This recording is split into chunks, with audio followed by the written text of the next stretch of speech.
Aux causes probables de ces cas de suicide, il ne faut pas oublier, entre autres, les situations de déception amoureuse.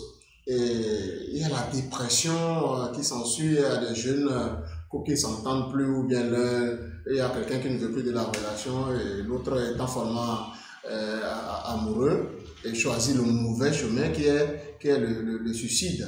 Il y a également les cas de mariage forcé qui existent encore dans certaines communautés où par exemple la femme ou bien c'est le monsieur qui n'est pas d'accord, qui ne supporte pas, mais au même moment est contraint de respecter le choix de sa famille. Et nous avons aussi ces cas de grossesse non désirée, où les gens choisissent de passer directement à l'avortement. Et ces avortements tournent mal la plupart du temps.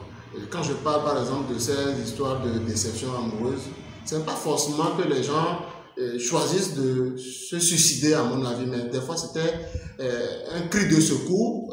Ils choisissent peut-être de prendre un produit par exemple, espérant peut-être que quelqu'un lui viendra au secours, mais des fois ça tourne mal et c'est très pour les voir, ou bien quand on vient les voir, c'est déjà trop tard. Et donc je crois qu'il faut vraiment accentuer la sensibilisation, que ce soit dans les écoles, dans les marchés, sur les lieux de service. En fait, quand on est traumatisé, c'est pas la fin du monde. Quand on est devant une situation difficile, le choix du suicide n'est pas le meilleur. On peut toujours surmonter cela. Et donc, j'en appelle à la prise de conscience collective de tout le monde. Les problèmes sont là, mais il y a toujours des solutions. S'il n'y a pas de solutions, il n'y aurait pas de problème. Le choix du suicide est trop facile. Il faut quand même arriver à affronter les difficultés. Quand on affronte les difficultés, on en sort des fois plus grand. Merci.